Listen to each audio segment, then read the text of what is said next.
Le procès des deux surcriminels. Une fois encore, avant de prononcer le mot qui doit précéder la ruine, chapitre 24, le prophète remet devant les yeux de Jérusalem le tableau de ses crimes, semblable à ceux de Samarie, qui en a déjà porté la peine et il lui annonce le même sort.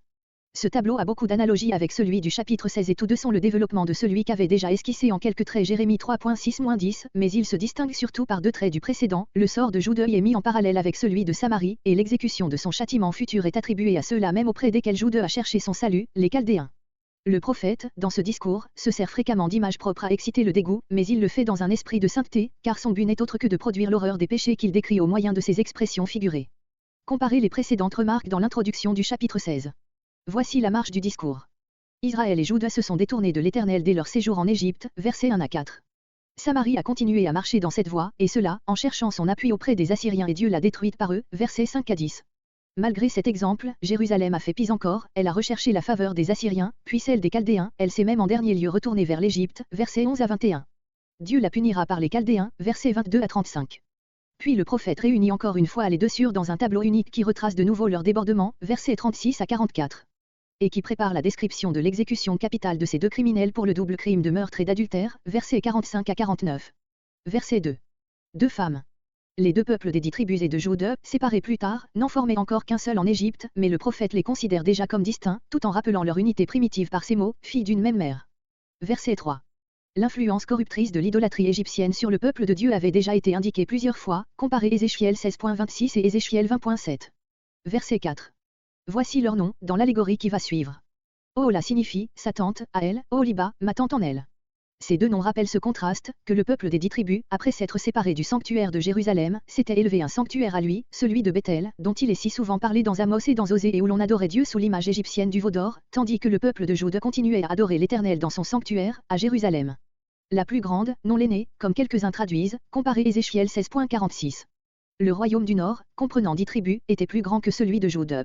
Elles furent à moi, en vertu des grands faits de la sortie d'Égypte et de la législation du Sinaï. Elles enfantèrent. Allusion à la multiplication du peuple en Égypte et plus tard en Canaan. Le prophète ne s'assujettit pas seulement à l'ordre chronologique des faits. Leur nom, cette fois-ci, leur vrai nom. Verset 5. Verset 5 a dit conduite et châtiment de Samarie. Versets 5 et 6. Israël se laissa séduire par la puissance et le luxe des Assyriens, il rechercha leur alliance, ce qu'il ne pouvait faire sans abandonner sa confiance en l'Éternel et sans s'associer au culte des dieux du peuple étranger. Comparez ce qui est dit de l'ambassade de Ménahem auprès du roi assyrien Phul, 2 Rois 15.19 et de celle du roi Osée auprès de Salmanasar, 2 Rois 17.3, comparez Osée 8.9. Verset 6. Gouverneurs et chefs, gouverneurs de province et magistrats locaux, Néhémie 2.16, Néhémie 12.40, etc. Verset 7. C'est cette fausse politique et cette apostasie religieuse qu'eut Ézéchiel réunie dans l'image de la prostitution. Verset 8. On pourrait appliquer ce trait au culte du veau d'or, qui rappelait le culte du bœuf hapi. Mais il est plus probable qu'eut Ézéchiel fait allusion au traité d'alliance si souvent contracté avec les souverains égyptiens. Verset 9. Verset 9 et dit Israël a été puni par où il avait péché. Verset 10. Découvert sa nudité, en emmenant tous les habitants du pays en captivité. Égorgé avec l'épée, par la destruction du royaume. Elle devint célèbre. Toutes les autres nations entendirent parler de sa chute et s'en moquèrent. Verset 11. Verset 11 à 21 L'infidélité de Jude dépasse encore le crime de Samarie, malgré le châtiment exemplaire de celle-ci. Verset 12. Depuis Achaz, Jude rechercha à prix d'argent l'alliance d'Assur, voir 2 Rois 16.7 et Ésaïe 7.1 et suivant. Verset 14. Verset 14 à 16. Après que les Assyriens eurent succombé dans la lutte avec les Chaldéens, ce fut à ceux-ci que Jude adressa ses hommages. Des hommes dessinés sur le mur. Les Assyriens et les Babyloniens couvraient les murailles de leurs palais de peinture représentant des scènes de guerre, de triomphe, de chasse, encore aujourd'hui admirablement conservées. Les ambassadeurs envoyés de Jérusalem à Ninive et à Babylone racontaient avec admiration à leur retour ce qu'ils avaient vu dans ces villes, et les rois qui, comme Sédécia, s'étaient eux-mêmes rendus à Babylone, imitaient sans doute dans leur propre palais ces peintures brillantes. Verset 15. De grands seigneurs. Le mot chaliskim désigne soit les 3 guerriers qui occupent ensemble un chariot de guerre, soit les personnages de la haute aristocratie qui forment le 3e degré dans l'État après le monarque. Verset 17. Verset entre 17 et 18. Par ses relations politiques, assurément aussi, commerciales avec Babylone, l'idolâtrie chaldéenne avait facilement pénétré dans le peuple de Jude. Verset 19. Verset 19 à 21. Mais lorsque Babylone fit peser trop lourdement son joug sur Jude, celui-ci se dégoûta de cette dépendance et chercha dans le secours de l'Égypte un moyen de s'en affranchir. C'était, revenir, selon l'expression du prophète, à l'impudicité de sa jeunesse. Comparez 2 Rois 24.7, Jérémie 37.5-7. Verset 20. Ces impudiques. Le prophète caractérise ici par les expressions les plus répugnantes la sensualité animale que l'on attribuait aux Égyptiens, comparée des expressions analogues relatives à Israël lui-même Jérémie 2.23-25. Verset 22. Versets 22 à 35. Le châtiment de Jude. C'est évidemment avec intention que le prophète reproduit en quelque sorte littéralement, dans le tableau de l'armée ennemie qui envahit Jude, le portrait qu'il avait fait de ces mêmes étrangers en décrivant l'attrait qu'il avait exercé sur l'imagination du peuple israélite, versets 11 à 15. Ces séducteurs eux-mêmes deviennent ses bourreaux. Verset 23. Prince, riche et grand, trois termes obscurs et dont le sens a été diversement compris. Verset 24. Ils te couperont le nez. Il n'y a point ici, comme on l'a cru, une allusion à l'usage égyptien de couper le nez aux femmes adultères, mais plutôt aux mutilations que les Assyriens et les Chaldéens faisaient subir à leurs prisonniers. Ce qui restera de toi, ce qui ne sera pas emmené captif sera massacré.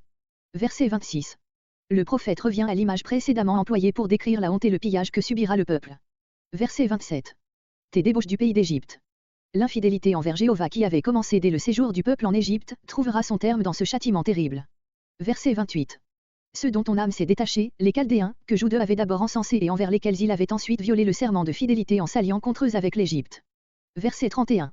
Sa coupe. La coupe est fréquemment l'image d'une douleur inévitable, Matthieu 26.39, Jean 18.11. Verset 32. La grandeur même de cette coupe entre les mains de l'infortuné qui doit la vider tout entière, excite la risée de toutes les autres nations, témoins de ce spectacle. Verset 33. La coupe de ta sur Samarie. Par cette expression, le prophète remet devant les yeux de Jude un tableau effrayant et bien connu, celui du sac de Samarie. Cette terrible réalité allait se répéter pour lui. Quand on a partagé le crime, il faut partager la peine. Verset 34. L'image continue, quand Oholiba aura vidé la coupe et l'aura jetée à terre pour la briser, dans sa rage insensée elle en relèvera les morceaux pour les mordre et s'en déchirer le sein. C'est l'image du dernier degré de fureur et de désespoir, ce que Jésus appelle les pleurs et les grincements de dents. Verset 35. Tu m'as oublié. Il y a dans ce mot tout l'amour de Dieu et toute l'ingratitude de l'homme. Verset 36. Verset 36 à 44 tableau sommaire et final de la corruption des deux sur. Jugeras-tu.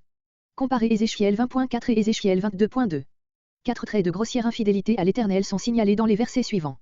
Verset 37. Premier trait, l'idolâtrie, spécialement sous la forme du culte de Moloch et des sacrifices d'enfants. Verset 38. Second trait, la pratique des cultes idolâtres, jusque dans le temple et au jour même du sabbat. Verset 39. Troisième trait, le mélange continuel de ces cultes idolâtres avec celui de l'Éternel.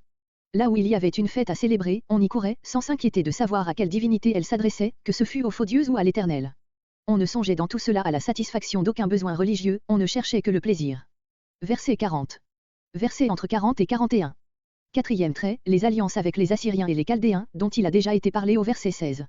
Jérusalem est représentée sous l'image d'une femme vicieuse qui a convié chez elle des hôtes étrangers, venant de loin, et qui, après s'être parée, les reçoit magnifiquement chez elle. Ce tableau représente les efforts des rois et du peuple de Jude pour gagner les bonnes grâces des puissants monarques de Ninive et de Babylone et la grossière infidélité avec laquelle on s'appropriait à Jérusalem l'idolâtrie de ces peuples païens. Fardez les yeux, voir Jérémie 4.30 et Ésaïe 54.11, note. Verset 41. Mon encens et mon huile. Les présents que les Israélites offraient aux étrangers étaient des biens qu'ils tenaient de la munificence de Dieu même, qui leur avait donné la terre de Canaan. Ces biens, ils auraient donc dû les consacrer à son culte et à son service. Verset 42. Ce verset est presque incompréhensible et il est difficile de supposer que le texte n'ait pas subi quelque altération. On pourrait traduire, et la voix de la multitude bruyante se calme en elle et aux hommes venus d'un peuple éloigné se joignent les buveurs du désert et ils mettent à ses mains, etc. Ce bruit qui s'apaise se rapporterait à l'époque de tranquillité relative qui suivit l'annexion de Jude à l'empire d'Assyrie. Les buveurs du désert, qui viennent s'ajouter aux ennemis plus anciens, aux Assyriens, seraient les Chaldéens, dont un ancien historien, Quinte Cursvé, dit qu'il était extrêmement adonné au vin et à tous les vices qui procèdent de l'ivrognerie. Il serait désigné comme venant du désert, parce que c'était par le désert de Syrie, à l'est de la Palestine, qu'arrivaient à Jérusalem les ambassadeurs babyloniens. Les bracelets et les couronnes d'or, dont il orne la prostituée, seraient les symboles de l'état de prospérité momentanée dont Jérusalem fut redevable à la protection des monarques babyloniens, une fois qu'elle se fut soumise à eux. Mais ce passage peut recevoir un autre sens que nous avons suivi dans la traduction. Une foule joyeuse, le mot Chalevin diclèse, le bien-être. Les gens venus des Amadom sont les Assyriens et les Chaldéens avec qui Jude a formé des alliances et auxquels il paie tribut. Les Amadom sont les grandes capitales de Ninive et de Babylone, dans lesquelles une immense population était concentrée. Les buveurs du désert, conviés à l'impie rendez-vous de tous les cultes idolâtres à Jérusalem et dans le temple même, comparé chapitre, émoticône n'en croyant pas ses yeux, sont les tribus arabes du désert, qui vivent en dehors des grandes agglomérations humaines et représentent un degré d'état religieux et social inférieur à celui des grands états des plaines du Tigre et de l'Euphrate. Le nom de buveur, Sorayem paraît faire allusion au nom de Sheba que portait l'un de ces peuples, Ézéchiel 27.22. Ce peuple était riche, comparé Psaume 72.10, Ésaïe 55.6, 1 Roi 10.1 et suivant. C'est sans doute ce qui explique le dos des ornements d'or, bracelets et couronnes, offerts par ces étrangers à Oholiba. On a aussi appliqué le terme de buveur aux idoles qu'apportaient avec eux ces peuples et auxquels on offrait du vin. Verset 43. Verset entre 43 et 44. L'Éternel constate que Jérusalem est absolument incorrigible, aussi bien que l'avait été sa sur Samarie. Verset 44. Au commencement du verset il faut sous-entendre la réponse « oui ». Suit l'annonce du jugement qui va être exécuté sur les deux sûrs incorrigibles. Verset 45. Versets 45 à 49. Procès et exécution des deux sûrs. Il est parlé du jugement de Samarie comme d'un événement encore futur, quoiqu'il fût accompli depuis plus d'un siècle. Afin de faire ressortir l'analogie de leur sort, les deux sûrs ont été réunis dans ce tableau, dont la réalisation est encore future pour Jérusalem. Le châtiment de Jude apparaît ainsi comme l'appoint de celui des 10 tribus dont Jude a imité jusqu'au bout les débordements. Les hommes justes sont les Chaldéens qui, tout corrompus qu'ils sont eux-mêmes, jouent, dans cette exécution sanglante, le rôle d'agent de la justice divine. Verset 46. Fait monter contre elle. C'est la même scène que Ézéchiel 16.40-41, la peine des adultères appliquée aux deux sûrs infidèles. Que l'Assemblée les assomme de pierre, allusion à la formule juridique ordinaire, Lévitique 24.16, Nombre 15.35, etc. Verset 48. Toutes les femmes, les autres nations que le châtiment de Jérusalem engagera à renoncer à l'idolâtrie, comparé Ézéchiel 16.41. Verset 49. Vous saurez que je suis. Ces mots, quoiqu'exprimant proprement une menace, renferment cependant la seule lueur d'espérance qui éclaire ce discours. Reconnaître la main de Dieu dans le châtiment qui nous frappe, c'est en effet le premier pas pour sortir de l'état de péché où l'on était plongé.